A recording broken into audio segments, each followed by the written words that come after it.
Menteri Sosial Tri Risma hari ini menyambangi Bandara Soekarno-Hatta, Tangerang, Banten. Risma datang untuk mengecek kondisi keluarga korban di Posko Crisis Center Sriwijaya Air. Mensos tiba sekitar pukul 10.49 waktu Indonesia Barat di Bandara Soekarno-Hatta. Risma memantau keberadaan keluarga korban jatuhnya pesawat Sriwijaya Air 182. Risma masuk ke Posko Crisis Center Sriwijaya Air di Bandara Soekarno-Hatta.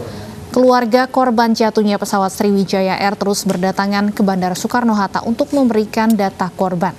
Kementerian Sosial juga membangun posko trauma healing untuk keluarga korban.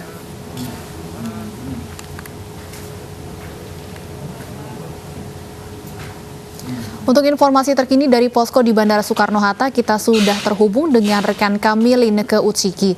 Selamat siang Lineke. Lineke, apakah hingga siang hari ini masih banyak keluarga yang menunggu informasi di Posko Crisis Center? Stephanie, Wilson, dan juga pemirsa, hingga dengan siang hari ini pantauan kami memang untuk kondisi ataupun situasi di Posko Crisis Center ini terpantau sepi dikarenakan berdasarkan informasi yang kami peroleh dari petugas, total sudah 62 keluarga yang melapor terkait dengan korban ataupun penumpang yang hilang insiden jatuhnya pesawat Sriwijaya Air SJ182 dengan rincian 47 keluarga sudah melapor di Posko Crisis Center yang didirikan di Terminal 2D kedatangan Bandara Soekarno-Hatta, sementara sisanya 15 keluarga ini sudah melapor di Bandara Supadio Pontianak. Ini artinya total ke 62 keluarga yang berada dalam manifest pesawat Sriwijaya Air ini sudah melapor seluruhnya. Namun memang untuk Posko Crisis Center ini masih terus disiagakan, masih terus didirikan selama 24 jam lebih. Ini mengingat memang masih cukup banyak begitu kerabat ataupun sanak saudara yang datang ke Posko Crisis Center untuk mencari informasi mengenai bagaimana kondisi ataupun perkembangan selanjutnya dari rekan mereka. Tidak hanya itu saja, memang rencananya hari ini ada sebanyak 13 orang dari pihak keluarga yang akan diberangkatkan dari Pontianak ke Jakarta. 10-nya tadi sudah tiba di Bandara Udara Soekarno-Hatta, Tangerang, Banten, tepat pada pukul 9:20. Sementara nanti sisanya untuk ketiga orang dari pihak dua keluarga korban ini baru akan tiba sekitar pukul 6 sore waktu Indonesia Barat. Dan tadi juga sudah disampaikan oleh rekan Stephanie dan juga Wilson Purba bahwa Menteri Sosial Republik Indonesia Tri Risma hari ini sudah tiba ataupun mendatangi Posko Crisis Center yang berada di Bandara Soekarno-Hatta untuk menindaklanjuti ataupun memantau bagaimana penanganan keluarga korban yang dilakukan oleh pihak baik dari Angkasa Pura II maupun dari maskapai penerbangan. Ada sejumlah poin begitu yang disampaikan usai melakukan kunjungan dan juga koordinasi dengan pihak terkait. Yang pertama adalah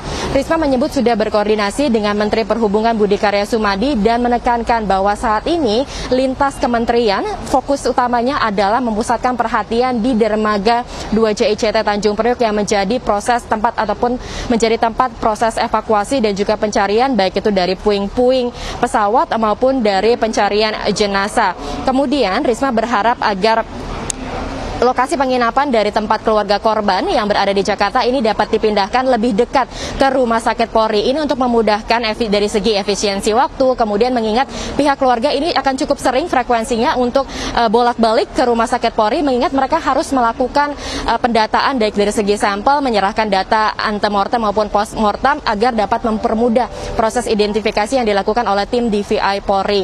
Kemudian juga sejumlah bantuan tentunya akan diberikan oleh pihak Menteri Sosial.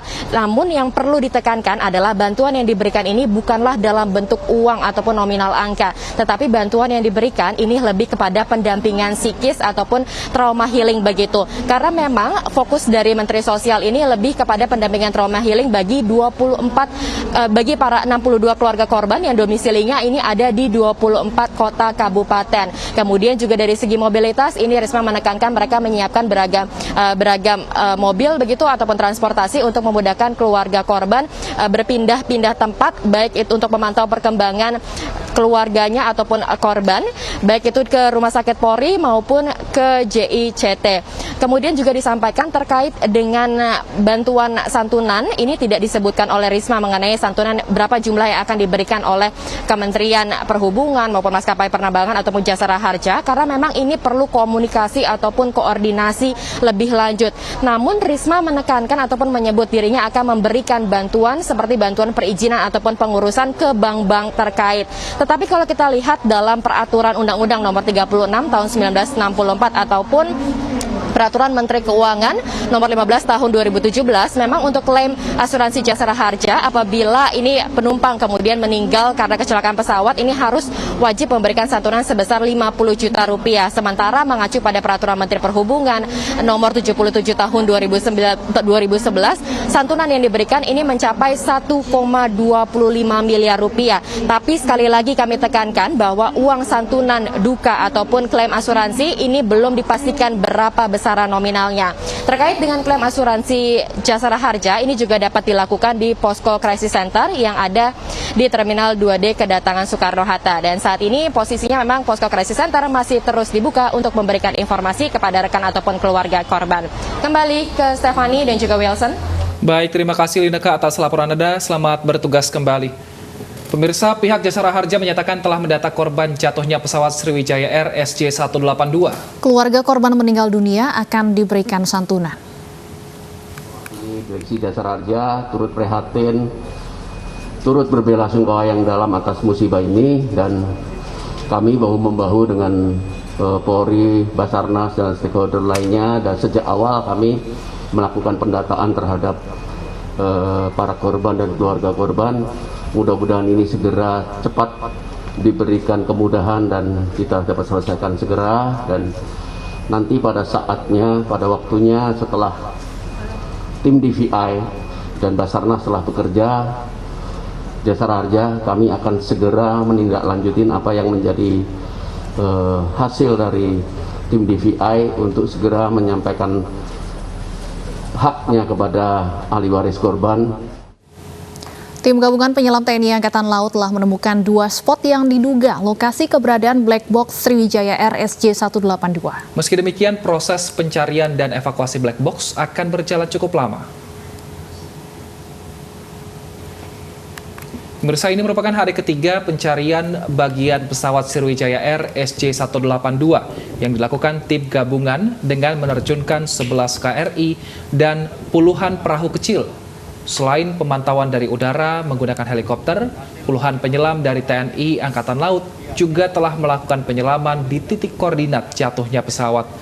Dari hasil evaluasi selama 2 hari pencarian kemarin, TNI Angkatan Laut telah menemukan 2 spot yang diduga menjadi letak keberadaan black box pesawat. 53 penyelam pun telah dibagi menjadi 2 tim untuk melakukan proses evakuasi puing yang menutupi lokasi black box, serta tim kedua mencari keberadaan black box. Namun proses pencarian diperkirakan akan memakan waktu yang cukup lama.